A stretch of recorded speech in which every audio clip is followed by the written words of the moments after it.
Hello everyone and welcome to Open Days 2022 and specifically to our Applying to Ucas webinar. My name is Jonathan Holland and I am a Recruitment and Outreach Officer within the university. We have a lot to get through today in terms of the application process itself. So just to give you an idea of the overview of some of the slides that we'll get through over the next 15 to 20 minutes. We're going to look at Ucas specifically and of course the key dates, the sections within the Ucas process itself that make up your overall application. We're going to look very closely at the personal statement and give you some hints and tips about what you should include and avoid in putting that personal statement together. And of course that will support your application to the universities in which you're applying to. And of course, some of the drivers, some of the motivations that you have for the choices and decisions that you're going to make as well. We're going to have a look quickly at Ucas Track and show you how to reply to offers. And again, this is just to get you used to the interface and of course to the overall process that is the Ucas application itself. And before we finish off by looking at results data and research, we'll look at some of the considerations we at Ulster University have when making decisions on applications to our courses as well. Okay, so what is Ucas? Ucas, for those of you who are looking at this or looking into university for the first time, Ucas is the universities and colleges admissions service. So what do? They process all the application. They also provide information, advice and training for those of us, for example, who assist student applicants and teachers and other colleagues within schools and colleges with supporting this service. And if you look at the numbers there, you'll see it's quite staggering in terms of the number of applicants that go through Ucas, the courses in which they apply to. For example, you can see there overall, Ucas receives over 700,000 applicants, which makes up roughly 3 million applications, that's individual applications, to roughly about 35,000 courses, to just under 350 universities and colleges throughout the UK. So it's quite a large amount of applications that they are processing on behalf of universities like ourselves. What they don't do is they don't suggest any courses or universities. They're completely impartial. They don't make any decisions or offers. That's entirely up to the university like ourselves in question.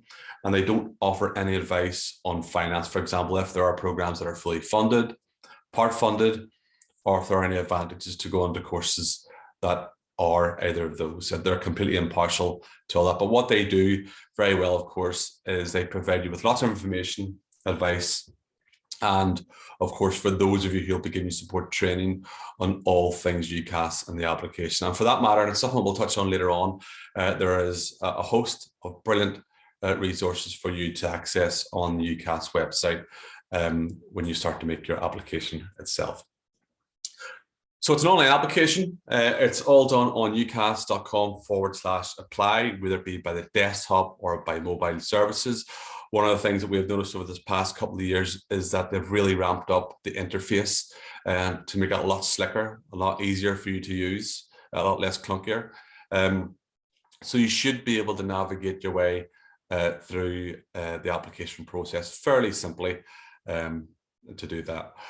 You make up to 5 choices, and that could be 5 to one particular university or 5 to 5 separate universities. That's entirely up to you. And of course, the cost of the application is, if you're only making one choice, it's £22, or between 2 and 5 choices, that's £27 for that application itself. And it's completely invisible in terms of not, if, for example, if you applied to 5 separate universities, the other 4 universities won't see the other university in which you're applying to. So again, there's no prejudice there in terms of maybe not looking at your application because you're choosing another university.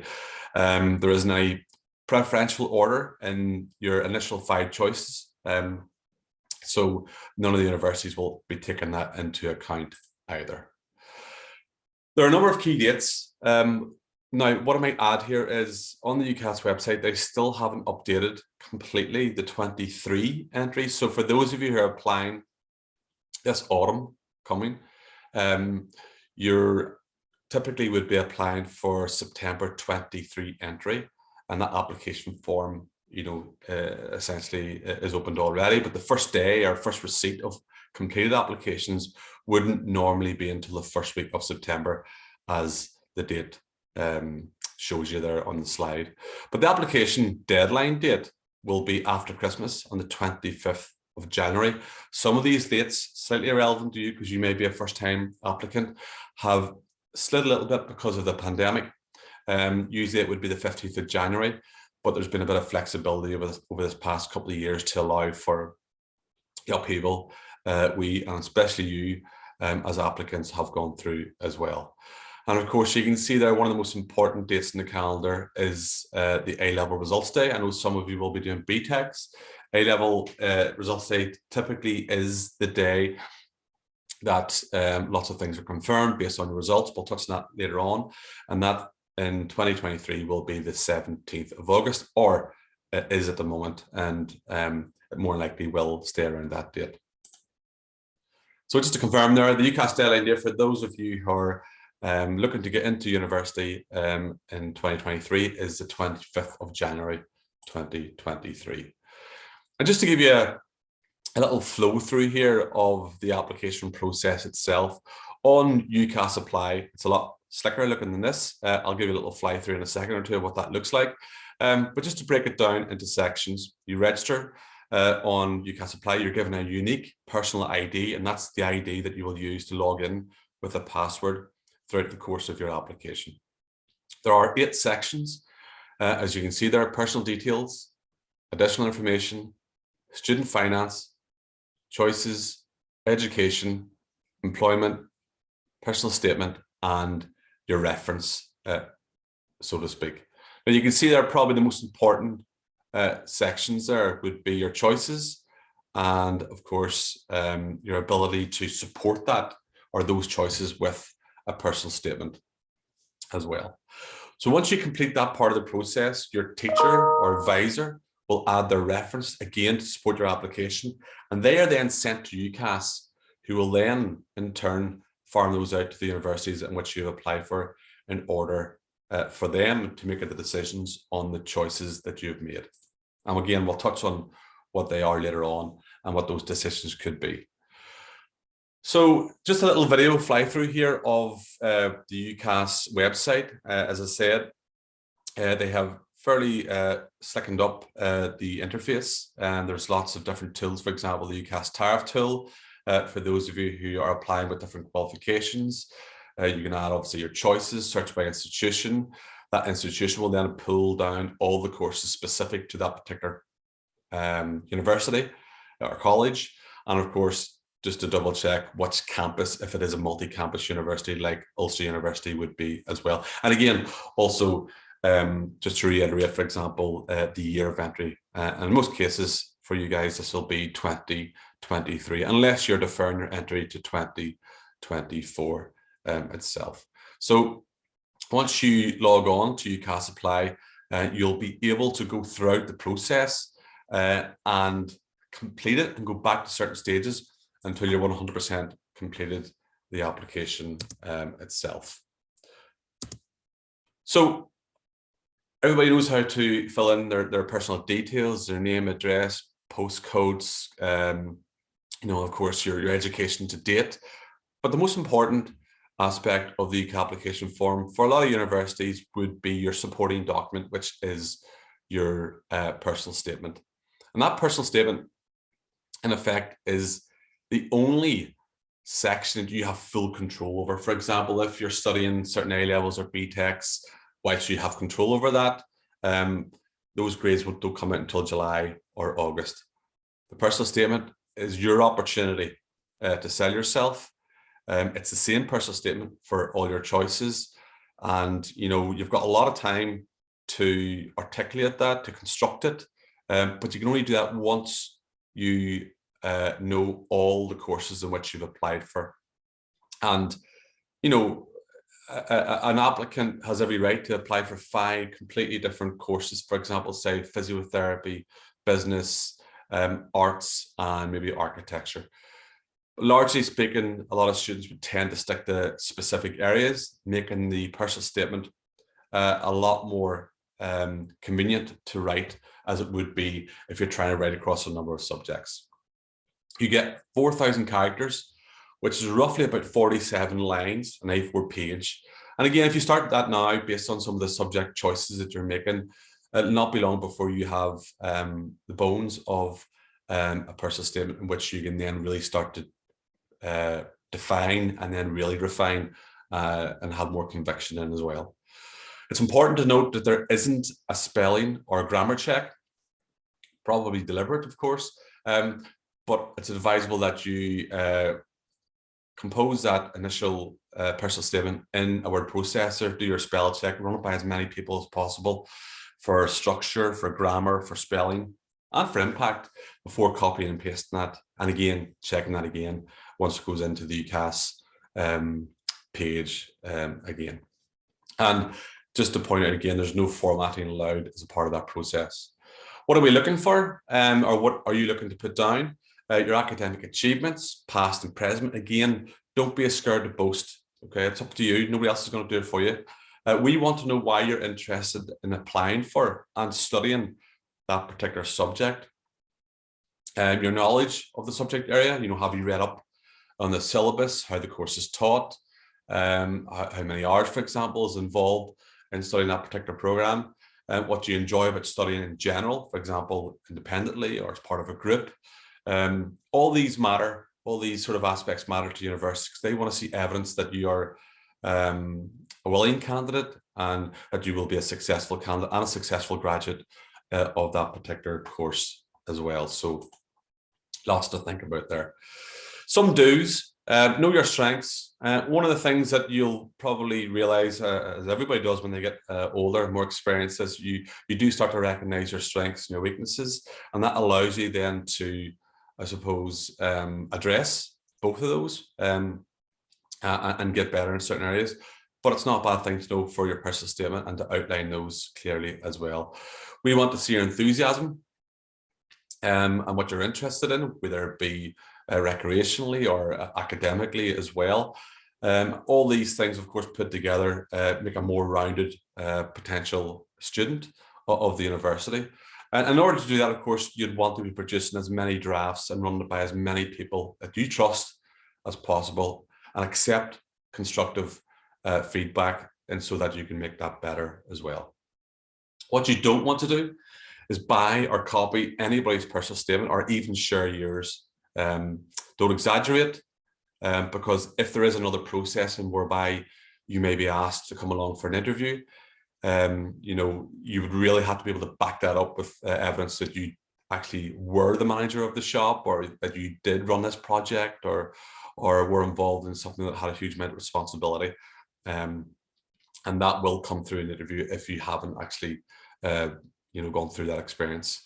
Don't rely on a spell checker. That can be disastrous. There are many words, which I'll show you later on, that are similar but not the same, and we all can be caught out by that. So you don't want to leave anything to chance, and don't leave it to the last minute. You have plenty of time between now and January 25th to pull together as much information as you can and get this on the money for you as well.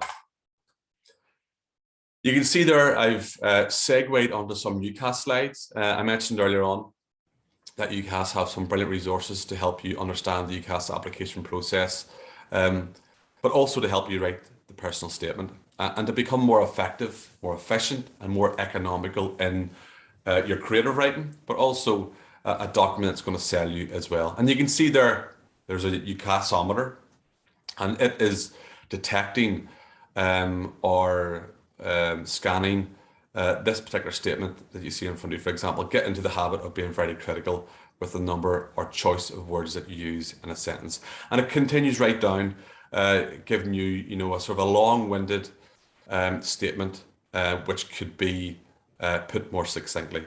And just to give you an idea of what we mean by making it more effective, more efficient, and more economical, What we're basically trying to say here in a more impactful and punchy way is that you can be critical with the words you use, decide every word needs to be there. If something doesn't add value, you should rephrase it. And that's what we're trying to tell you here. Less can be more, but it's got to be succinct, it's got to have impact, and it's got to mean what you set out to do as well. So again, that just refines that all down into a more impactful and structured sentence itself. I want to talk about doing drafts. It's not a bad thing to start out with loads of notes and work your way until at least you have something that explains who you are, what you've been up to, why you're planning for that course, the achievements that you have, what you enjoy in your personal life as well.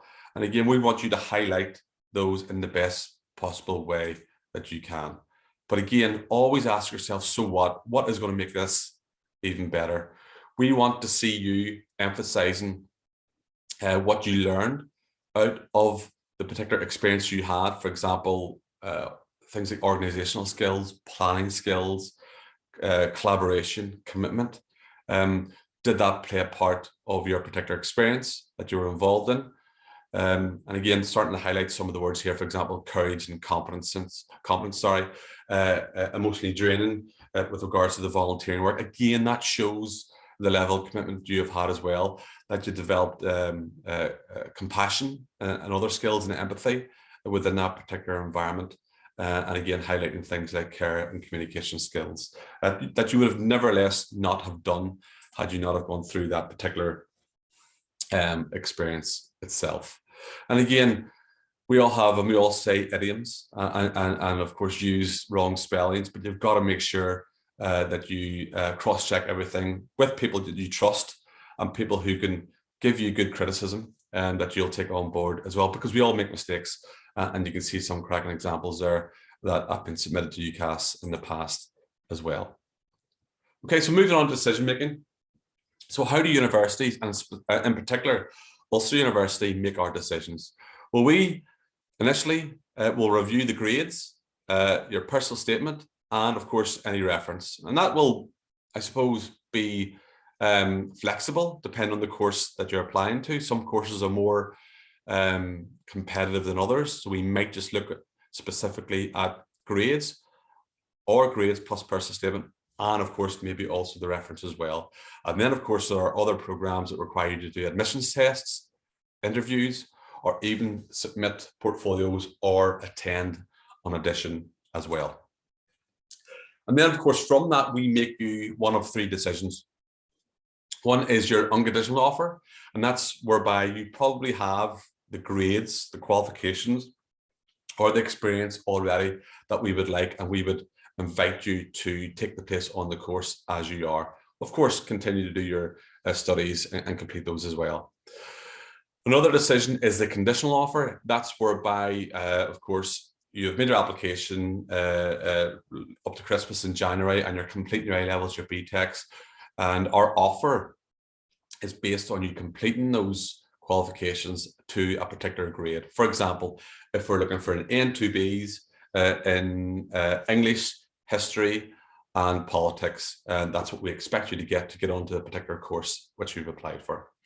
And the last decision would be unsuccessful. So out of the 5 choices that you have made, hopefully you'll be looking forward to receiving at least five conditional offers through your Ucas track itself. Some other key dates to look out for, and again, these might vary depending on what's confirmed at the time, but typically speaking, this is based on last year. Ucas Extra typically opens around the 3rd week of February, and that is if you've used all your 5 choices and have received no offers, or you've turned them all down, and you can go in one at a time, add an extra choice for consideration until you receive a reply back that's to your satisfaction. And of course, another entry route into university is through clearing, and that usually opens in the 1st week of the summer of the year of entry. For example, for you guys, that'll be around the 1st week of July 2023. And again, if you haven't received any offers, or you've declined all your offers, or you haven't met any of the conditions, you can look for any vacancies, any new courses, for example, that come on board a university's portfolio, and that happens for us as well, you can check our website and see what courses are available and make a choice one at a time using Ucas Track. Of course, in addition to some of the considerations or methods of making offers that I've mentioned already, I've already talked about personal statement for all courses, or it would be considered for a large majority of the courses. But we also expect our students who are studying within the likes of nursing, social work, paramedic sciences, the allied health professions, for example, to undertake an online automated interview. We have lots of resource on our website pointing you to what's expected of the online automated interview for the likes of our allied health professions, nursing and paramedic science and social work. And again, most of that would be centered around understanding what it is that professionals within those services do, what type of skills they would have, how they would interact with clients and patients, how they work as a part of a team. And you'll only grasp that if you do your research into those particular programs themselves, and again, do your research on that before logging on and undertaking the online automated interview itself. For the likes of arts, art, design and architecture, we also look for students to submit a portfolio that can be done online, and we will then, of course, browse through those portfolios to consider who the best potential applicants are for each of those courses. But you will be notified, whether it be for any of the courses we have that have extra considerations, what the next step of the process is itself. Okay, so you've made all your applications and you're starting to receive offers, hopefully 5 offers. Once that happens, and that's usually in around Easter time, you will then have to make 2 choices, and you've got an amount of time to do that, for example, right up until the end of May to the beginning of June. But what is expected for you to do is to hold a maximum of 2 offers. So that is your preferred choice, which is your firm acceptance, that's your first choice, or your backup choice, which is your insurance choice or insurance acceptance. And you can do that on Ucas Track. And that means you would decline the other 3 offers if you have another 3 offers itself. And that allows universities then to process applications rather than not knowing where we stand, and to allow other students to be a part of that process as well. No matter what, all along the line or all along the way, you're able to follow the progress of your application, to view any offers, and of course to reply to offers using the Ucas Track process. So keep tabs on that throughout the process of the application itself. And of course, having done that, then we fast forward for you guys. Hopefully it'll be a great summer when you finish off your A-levels from school, go on your holidays. But of course, we all have to return back to reality, and that'll be results day for you guys in 2023. And that's usually the 3rd, I think, Thursday in August, which for 23, I think, is the 17th of August. And that's results day, A-level results day, whereby all the results are already then notified directly to the universities by Ucas. Your results then are checked against the conditions of the offer in which we made to you, and then we confirm or reject the offers based on how successful you are. If you have met or exceeded the conditions of your offer, we must accept you. That's the contract that we have with you. You can, if you have exceeded your offer, enter into adjustment, whereby you can look at other courses that expected higher grades than you expected to get yourself. If you don't meet the conditions, don't panic. For some, that could be by a grade.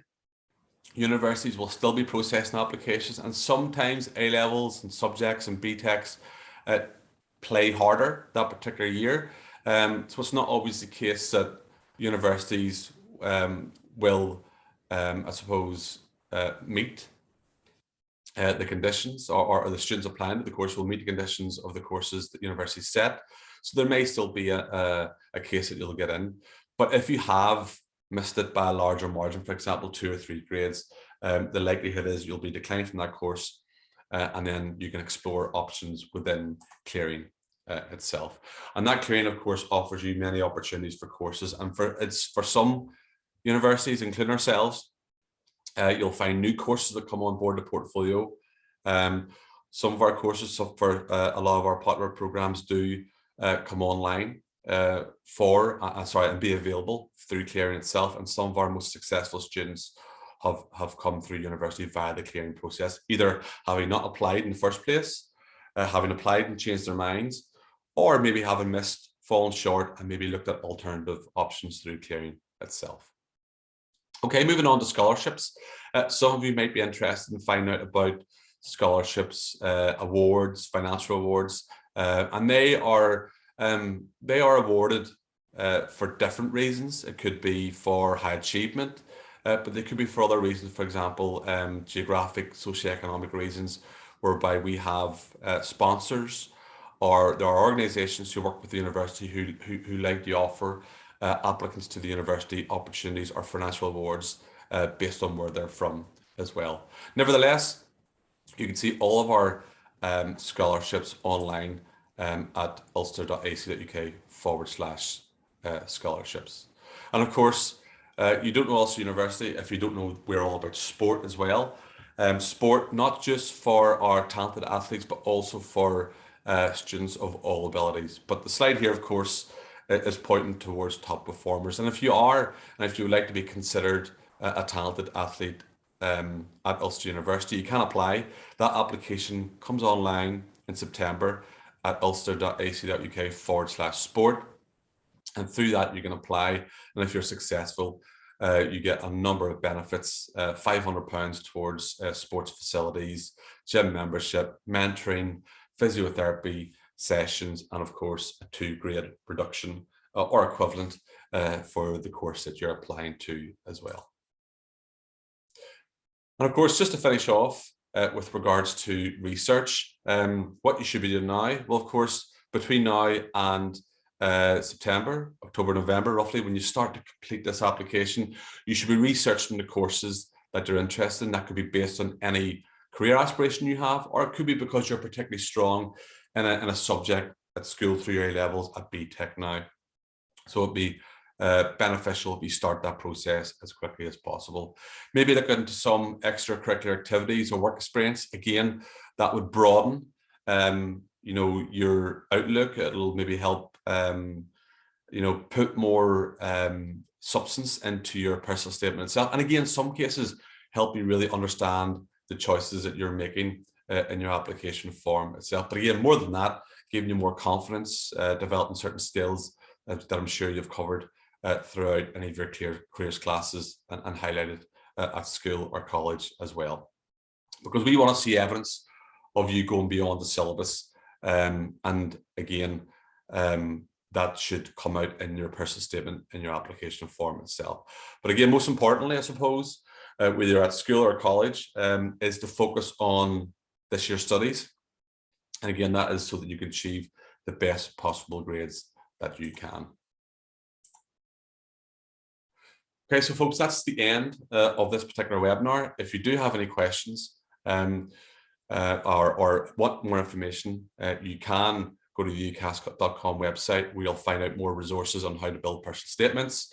You'll see lots of videos and information about the Ucas process as well. You'll see examples of personal statements to go through, but overall you'll be able to find out what the whole Ucas application process is about, and be able to search on some of the courses that we have, or all the courses that we have at Ulster University on the ucas.com website, and of course on our own website at ulster.ac.uk itself.